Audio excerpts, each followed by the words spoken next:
Welcome back to the deep dive. If you're building or even just following the frontier of large language models, reinforcement learning is kind of the secret sauce. It's that critical phase right after pre-training that transforms a decent base model into something much more capable, an agent that can handle complex reasoning, follow instructions, stay aligned. But there's a massive, really painful problem right now. The sources we're digging into today, they confirm RL compute budgets are just soaring. We're talking like 100,000 GPU hours for models like DeepSeek R10. Yet, figuring out how to scale this training is, well, it's wildly unpredictable. LLM pre-training that follows reliable, predictable scaling laws. But RL scaling, it's still, frankly, more art than science. It's a huge bottleneck, honestly. Research groups are basically throwing massive amounts of compute at the wall, hoping a new method works at scale. It's incredibly inefficient. So this deep dive is all about the solution presented in these papers. The first really systematic industrial scale study, we're talking over 400,000 GPU hours, focused entirely on establishing a scientific predictive framework for RL scaling. Our mission today really is to walk you through that framework. We'll give you the specific metrics they use, dig into the sometimes surprising empirical findings about what works and what doesn't. And ultimately, we want to provide the predictable best practice recipe they developed. They call it ScaleRL. Okay, let's unpack this. This shift towards predictability feels absolutely necessary. The sources argue pretty convincingly. If you can't predict performance, you can't optimize your budget, you can't plan effectively. So why did the old approach, the one that worked okay for pre-training, fail so badly for RL? Yeah, good question. They really needed a model, a mathematical way to reliably predict future performance based on just the early training data.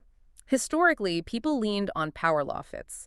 These basically say, double the compute, performance goes up by X%, and it just keeps going up indefinitely. But RL performance isn't like that. It's usually measured by bounded metrics, things like reward or pass rate on a test set, which are capped, often between 0 and 1. You can't get better than 100% pass rate. And they found empirically that applying a simple power law fit often led to crazy extrapolations. It might predict a perfect pass rate ahead of while, even for a method that clearly saturated and plateaued way lower, say at APAS and 6555. Right, that perfectly captures the issue. You end up wasting potentially hundreds of thousands of dollars chasing a performance ceiling that just mathematically isn't there for the specific algorithm you chose. So the breakthrough was shifting to the sigmoidal compute performance curve, because it naturally models saturation. Exactly. The sigmoid function, that S-curve shape, it naturally captures how learning often happens. You get rapid gains early on, then things slow down, and finally you hit a plateau, you saturate. And this model gives us 3 really useful parameters. Think of them as dials to analyze any RL method. First, you've got $8, the asymptotic reward gain. This is your absolute performance ceiling, the maximum potential reward or accuracy that method can reach, given infinite compute. If your goal is pushing the absolute frontier of capability, you need methods that give you the highest possible dollars. Okay, so A is the ultimate destination. What are the others? Second is B dollar, the scaling exponent. Think of $dollar as compute efficiency. How quickly do you approach that ceiling dollars? A higher dollars means you get there faster, steeper curve, less compute needed for the same gain. It governs the slope, essentially. And finally, there's Kimingri, the midpoint. This is simply the amount of compute needed to achieve half of that total asymptotic gain. So if you're maybe a smaller lab or on a tighter budget, you might prefer a method with a low C meter so you can reach reasonably good performance relatively quickly, even if the absolute ceiling of dollars isn't the highest possible. Got it. So the utility here is just profound for you, our listener. Instead of needing that full 100,000 GPU hours to find out your method caps out at 65% accuracy, you can potentially run an experiment for, say, 1,500 GPU hours, just enough to get past that initial steep learning phase, fit the sigmoid curve, and get a reliable prediction of where it will eventually saturate. It's like having a predictive compass for your AI development roadmap. It really changes the economics of RL research. You can evaluate scalability much more cost-effectively. Okay, so now we have this mathematical lens, this 1B $1 framework. What did the actual 400,000 GPU hours of experiments tell us? What actually moves the needle on that ultimate performance ceiling, A to CO? Right, this is where it gets really interesting. They derive 3 core principles from scaling these 8 billion parameter dense models, and principle number 1 is a big one.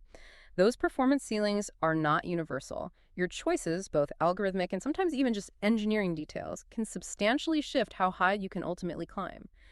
Take the choice of loss function, for example. They compared several common methods, and they found that CSPO, that's the truncated importance sampling loss, another one called GSPO, significantly outperformed the very widely used DPO loss function. Just choosing CSPO over DPO immediately raised that asymptotic reward ceiling, or $80 by a pretty large margin. It shows this fundamental choice really determines your ultimate potential capability. CSPO was maybe marginally better overall. Wow, okay, so that immediately tells you that assuming all modern RL losses scale the same is just wrong. But the second finding they highlighted, related to the ceiling, AR, that one was really surprising to me. It wasn't about the algorithm, but a subtle numerical detail, using FP32 precision for the LLM's logits. Yeah, this is one of the most critical, engineering takeaways from the whole study. It's subtle but impactful because the generation step, running the model, and the training step often happen on different hardware or use different software kernels. They found tiny numerical mismatches can creep in, specifically in the computed token probabilities, right at the language model head, the final layer. And since RL, especially PPO-style methods, heavily relies on the importance sampling ratio, which is a ratio of these probabilities, even tiny errors can get magnified. Okay. So So dividing potentially very small numbers. exactly. When you have numerical instability in that ratio, the whole training process can become unstable, performance tanks, or just hits a lower ceiling than it should.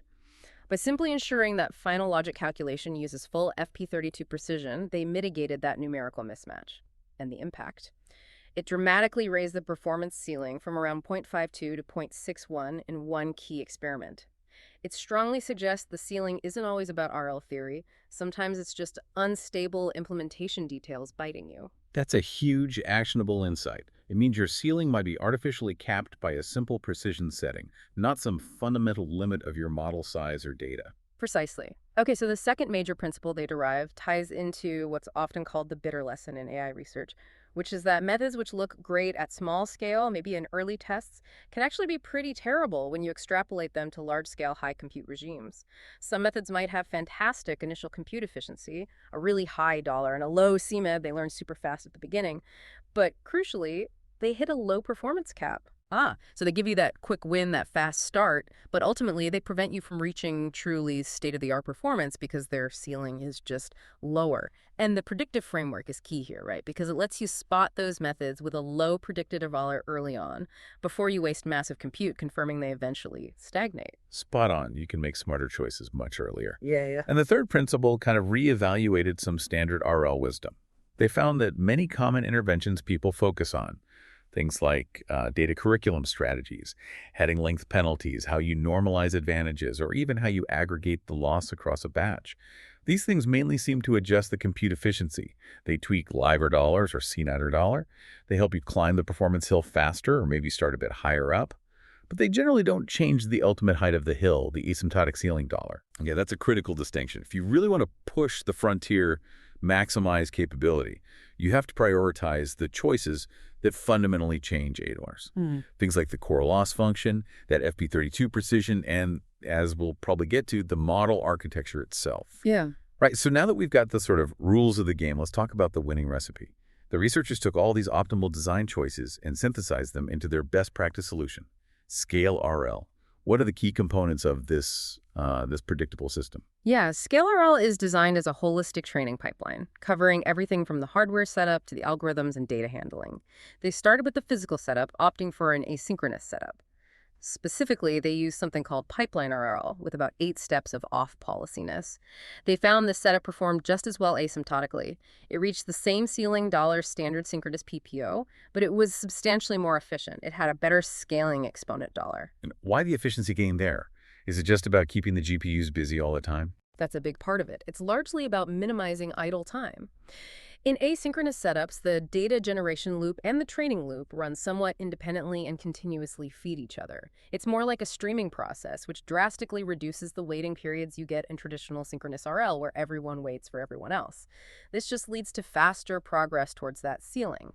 Then, for the loss function, that critical choice, they selected truncated importance sampling RL loss, CISPO. We already mentioned it was a ceiling raiser compared to DPO, but it's also preferred here because it demonstrated superior robustness and stability, especially regarding hyperparameter choices.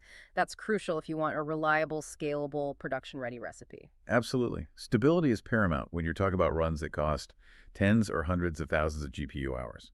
One unstable run is incredibly expensive. You bet. Then, of course, they integrate that mandatory FP32 computation for logits to lock in that ceiling stability we talked about. And then on top of that core, they layered some smart data and prompt filtering mechanisms, mainly aimed at boosting efficiency. Dialer's Doubter. One key one is called no positive resampling. The idea is pretty simple. You track the historical pass rate for each prompt in your training set. If a prompt consistently gets a high pass rate, say 90% or more, you just filter it out in subsequent training box.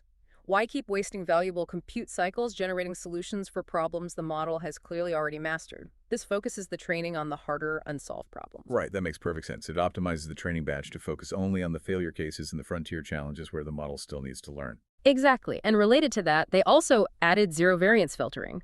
This drops any prompt from a batch where all the generated responses happen to yield the exact same reward score. Yeah. If all generations get the same reward, that prompt actually contributes zero policy gradient signal in that training step, including it just wastes compute and can mess up calculations like the effective batch size. So cleaning up the data stream to maximize the learning signal per compute unit. And the ultimate proof point for this whole ScaleRL recipe, that massive single run. Yeah, that was pretty stunning. They ran ScaleRL in a single, uninterrupted run all the way up to 100,000 GPU hours. And the key finding was that it scaled predictably. The performance curves they extrapolated from the early stages, maybe the first few thousand hours, accurately predicted the final observed performance reached at the very end. High fidelity prediction. Wow. So it really achieves that level of reliability, that predictability that we've kind of come to expect from foundation model pre-training, but now for the RL phase. That's the goal, and it seems they've largely achieved it with this recipe. Okay, so once you have a stable, predictable recipe like ScaleRL, the final big question becomes resource allocation. Where should you spend your money, your compute budget? What did the study find were the truly essential scaling knobs? The things you turn that genuinely lift that asymptotic ceiling, $8RL. Right. They systematically tested several different training axes or knobs to see how scaling them affected performance, always using their sigmoidal framework to analyze the results. And the predictive power of that sigmoidal fit held up really well across all these different axes they tested. The results were pretty clear on what mattered most for the ceiling dollars. Unsurprisingly, perhaps, model scale remains the biggest lever you can pull. They trained a much larger mixture of experts model, a 17B parameter model with 16 experts, which they called Scout, and compared it to the 8B dense model baseline. The MOE model achieved a significantly higher asymptotic performance, but here's the really critical part. The MOE model actually achieved better performance than the 8B dense model while using only about 1/6 of the RL compute hours. 1/6. Wow. So if you can afford the larger model inference costs, the RL returns in terms of both ceiling and efficiency are just disproportionately huge. Exactly. It really strengthens the argument for MOE architectures. They aren't just potentially cheaper to pre-train relative to dense models of similar capability. They also seem to make the subsequent RL tuning phase drastically more effective at raising that final performance ceiling. Okay, so model scale is king. What else reliably raised the ceiling dollar? The second key ceiling raiser was generation length, which is essentially the context budget you give the model during RL training and generation. When they scaled the allowed length of the generated responses, say from 14,000 tokens up to 32,000 tokens, it consistently lifted the asymptote. Longer generations allow for more complex reasoning chains, presumably. However, there's a definite trade-off. Scaling length significantly slowed down the initial progress. It resulted in a lower scaling exponent bubble and a higher midpoint CM outer shade. So it's more expensive and slower to reach the goal, but the final goal you can reach is higher. Right, makes sense. Longer sequences just take more compute per step. And the third major factor influencing the ceiling dollars was the global batch size. They found that using larger global batch sizes reliably improved the asymptote, that we'll see. Perhaps more importantly, larger batches helped avoid downstream performance stagnation that they sometimes observed in runs using smaller batch sizes. Interestingly, there was a bit of an inverse trend at very low compute budgets, where smaller batches might appear slightly better initially, but for reaching the highest peak performance, larger batches were clearly superior. Okay, so the big three ceiling raisers are model scale, especially Mo, longer generation length context, and larger global batch size. What about something like the number of generations you create for each prompt? Did that matter for the ceiling? That was an interesting control experiment. They swept the number of generations per prompt, trying 8, 16, 24, 32, but they did this while keeping the total global batch size fixed. So more generations per prompt meant fewer unique prompts per batch. And under those conditions, the stealing curves, errand dollars, remained essentially unchanged. It suggests that as long as your total batch size is large enough, how you compose that batch, few prompts with many generations versus many prompts with few generations, is more of a fine-tuning parameter. It's a second-order choice that doesn't seem to fundamentally alter the scalability dynamics or the ceiling in the same way that model scale or context length does. This has been a fascinating deep dive into some really foundational scientific progress for RL and LLMs. So to summarize the core contribution here, the researchers have really given us two key things. First, a scientific framework, a robust sigmoidal fit for analyzing RL scaling. And second, a practical, tested recipe scale RL for achieving predictable scaling of RL compute. And crucially, they helped isolate the variables that actually raise the performance ceiling, like loss function, FP32 precision, model scale, context length, from those that primarily just improve efficiency or the speed of getting there. That's a great summary. And while ScaleRL gives us this much-needed predictability, particularly on in-distribution and held-out validation data, it's really vital to remember the scope. The primary focus here was achieving predictive scaling. While they did observe that the improvements seen on the validation set correlated strongly with better performance on downstream generalization tasks, a full, rigorous characterization of exactly how these RL scaling laws impact broader generalization, well, that remains an open frontier. Right. Predictability on the validation set doesn't automatically guarantee perfect generalization everywhere else. Exactly. And that leads nicely into maybe the final thought, something for you, the listener, to consider. The ultimate next step, perhaps the most exciting one, is to move towards deriving true holistic scaling laws for LLM development.